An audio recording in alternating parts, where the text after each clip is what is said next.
वरिष्ठ शिक्षकगण एवं मेरे सभी मित्रों को मेरा सादर प्रणाम। मैं सुमेधा सिंह आज आप सबके समक्ष अरुणिमा सिन्हा नामक एक महिला की कहानी प्रस्तुत करने जा रही हूँ। मैं डूबूंगा थोड़ा लेकिन मैं फिर तैर जाऊंगा। ऐ जिंदगी देख तू, मैं तुझे फिर जीत के दिखाऊंगा। ये दुनिया आपको हराने की कोशिश करेगी लेकिन आपको जीतना है, क्योंकि जीतने का असली मजा भी तभी है जब सब आपके हारने का इंतजार कर रहे हो।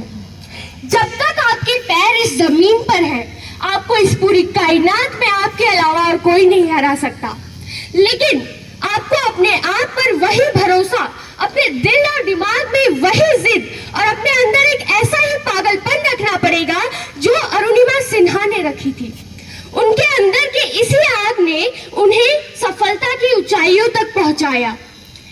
11 अप्रैल 2011 जब अरुणिमा सिन्हा लखनऊ से दिल्ली जा रही थी, तभी 4-5 युवकों ने उनके गले में से सोने का चेन छीनने का प्रयास किया, परंतु अरुणिमा सिन्हा ने उन युवकों को नकार दिया। वॉलीबॉल चैंपियन ठहरी ना, ऐसे कैसे छीन लेने देती किसी को भी अपना सोने का हार। उन्होंने नकार दिया, लेकिन उसके बाद उन 4-5 बदमाशों ने उन्हें चलती रेलगाड़ी से धक्का दे दिया। चलती रेलगाड़ी से धक्का देने के बाद अरुणिमा सिन्हा निकट से चलती एक आ रही रेलगाड़ी से टकराकर बेहोश हो गई और होश आते ही उन्हें ज्ञात हुआ कि उनका एक पैर कट चुका है और उनके घुटनों में से निरंतर हड्डियां टूट कर बाहर आ रही थी और कुछ चूहे आकर उनके इस घाव को कुतर रहे थे। ये पूरा दृश्य वो अपने आंखों से देख रही थी। ये दर्दनाक दृश्य वे अपने आंखों से देख रही थी, परंतु उस रात कोई उनकी मदद के लिए नहीं आया।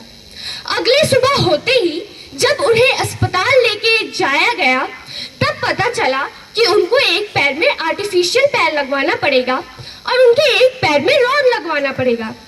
लेकिन कहते हैं ना, अभी तो उस बाज की असली उड़ान बाकी है, अभी तो उस परिंदे का इम्तिहान बाकी है, अभी तो उसने लांघा है समुद्रों को, अभी तो पूरा आसमान बाकी है। आर्टिफिशियल पैर लगवाने के बाद एम्स तक के डॉक्टरों ने उन्हें कह दिया था कि अब उन्हें चलना सीखने में 3 से 4 साल का समय लग जाएगा, परंतु अरुणिमा सिन्हा को तो सोते जागते उठते जागते सब समय सिर्फ एक ही माउंट एवरेस्ट का सपना दिखाई देता था। उन्होंने यह नहीं सोचा कि इस आर्टिफिशियल पैर को लेकर अब मैं अपने आगे की जिंदगी का गुजारा कैसे करूंगी। उनके मन में केवल एक बात आई थी कि मैं इस दुनिया को कैसे गलत साबित करूंगी और मैं अपने माउंट एवरेस्ट को फतेह करने का सपना कैसे पूरा करूंगी, अपनी कमजोरी को अपना ताकत कैसे बनाऊंगी। और उनके इसी साहस और इसी हौसला का परिणाम हमें 21 मई 2013 को देखने मिला, जब अरुणिमा सिन्हा ऐसे प्रथम महिला बनी जिन्होंने एक पैर ना होने के बावजूद भी माउंट एवरेस्ट की चढ़ाई की। इस घटना को देखकर तो मन में बस एक ही विचार आता है कि हवाओं से कह दो अपनी हद में रहे, हम पैरों से नहीं हौसलों से उड़ान भरते हैं।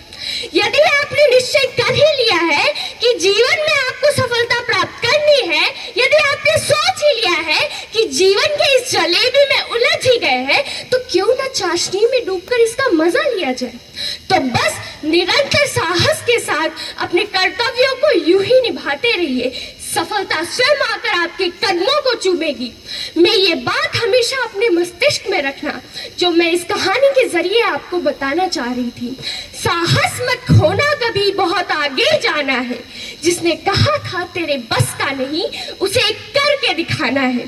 अंत में मेरी वाणी पर जरूर कीजिएगा विचार, और इसी के साथ मैं अपनी वाणी को विराम देना चाहूंगी। धन्यवाद, नमस्कार।